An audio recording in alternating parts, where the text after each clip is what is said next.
Brandon, welcome to the team. Nice one, thank you.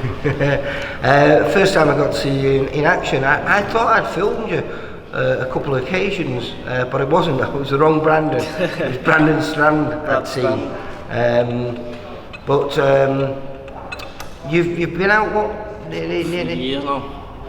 But as a junior, won everything? Yeah.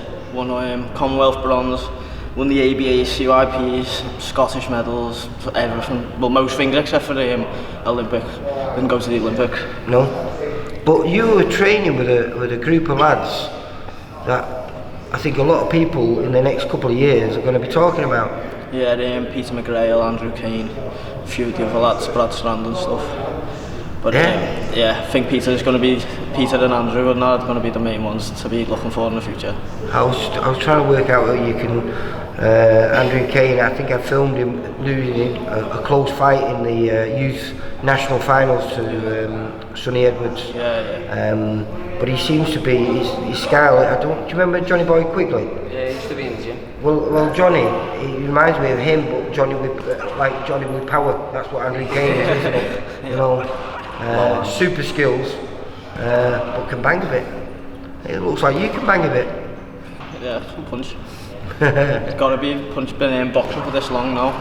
You start to learn how to turn into your shots a lot more as well when you're in the pro game. Well, I was just doing an interview with your manager, and we was talking about welcoming you to the team, and he was saying because you turned over so young, I mean, it was 18 were you? Yeah. Maybe this time out that you've had isn't so bad, because maybe it's allowed you to mature. But we were talking before, and you were saying you've been 52, 54 kilos since you've been about 14 years old. Yeah, there's a few lads out there now who were probably about featherweight, and I could say they boxed me at 52, and I'm still that weight now. That was about 10 years ago. And you've been out of the ring for nearly 3 years, and you're still, what, just over the weight, what are you, 54? I'm walking around about 54, 55 kilo. Hate you.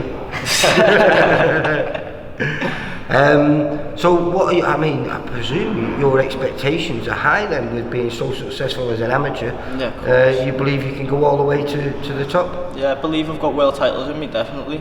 That's my goal, just world titles. World titles. But do you believe then, I mean, because you're not small. I mean, I was surprised when you told me you're 52, 54 kilos. So what's that, like flyweight? Super fly, yeah. Right, so do you feel, well, how tall are you?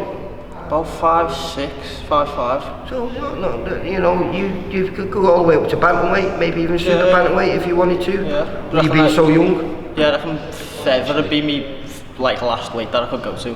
Yeah. Like, before I start, don't know, giving away too much advantage and stuff. Mm-hmm. Yeah, but I think all my fights before now have been super bantam. Right. Like all my pro fights before now, I think I've had one at flyweight, but all the rest was super bantam and bantam to get me out and get me the bouts. So now you're coming back. What's your expectations then? As in, do you feel like with this amateur pedigree, just a couple of fights and you could be right in the mix? Because it's a pretty good division. You know, we've got superstars in whether it's flyweight, light flyweight, or bantamweight. Either of those 3 divisions. Yeah. Pretty heavily loaded, aren't they? Yeah, they're all packed at the minute, but that's why I like the divisions, because I can be active. If as soon as everything's back up and running, I'll be active a lot more, and I think I've got what it takes. I've sparred like some of the world champions out there at my weight and stuff, and I feel like I've held my own and could beat most of the ones who've got belts and stuff out there now. So within a few fights, I think I'll be able to get back out there, straight back in the mix. Confidence is an important part of boxing, isn't it? Yeah, very. Belief. But belief for the right reasons. Yeah. And so, just what I've been looking at, I understand why you've got to believe. That movement of yours is it's quite phenomenal. Thank you. I've just something since I've been a kid. Well, you were saying, I was asking you, did you look up to growing up, and you said Roy Jones Jr. Yeah. And I could see that straight away with what you're doing on the pads. Yeah, Roy Jones Jr. was my idol. Mike Tyson was the power punching monster from the heavyweight division back then, but he was my idol, but I was never planning on being a heavyweight. No, so no. it was Roy Jones. When you watch Tyson, you can't believe a heavyweight could move that fast. No, not compared to like when you see the heavyweights now as well. Yeah, it looks like it's actually been speeded up, the footage, doesn't it? Yeah, like now when you watch him training and he's doing shadow boxing and stuff like that, it's not like you look at a heavyweight nowadays and got like, you haven't got nothing like that. Well, you do incorporate what he does, is explosive power. That seems to be part of your game. Yeah, the explosive power, I think you've got to have it if you want to be in the pro, if you want to last long in the pro game. You've got to have that explosive power, like we were saying before. You can't keep someone off with like little mitts sort of thing, just tapping away at someone. At some point they're going to push on and think, I can take that to land a heavier shot. Yeah. And then you're fucked. Put it politely. So obviously with no date or anything like that, not with the lockdown, but certainly if everything goes well, we expect you to see you back in the ring before the end of the year. Yeah, just whatever.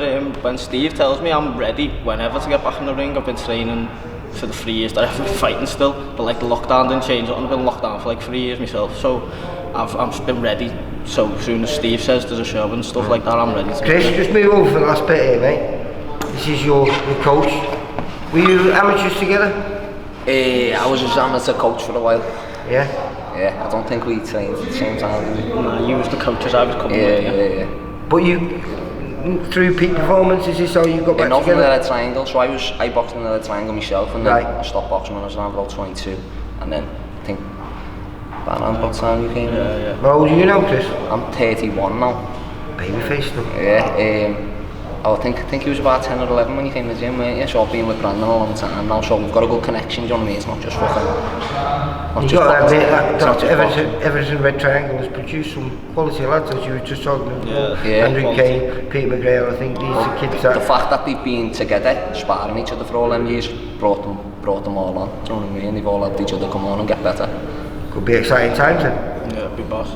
Well, I'm looking forward to it. Brandon, Chris, we'll catch up with you soon. Hopefully, next time we're chatting to you, we'll have a fight date and we can talk about the bright future you've got. Yeah, thank you. See you later, mate. See you later.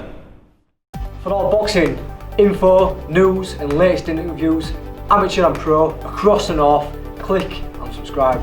VIP Boxing Promotions. Also, Twitter, Instagram and Facebook.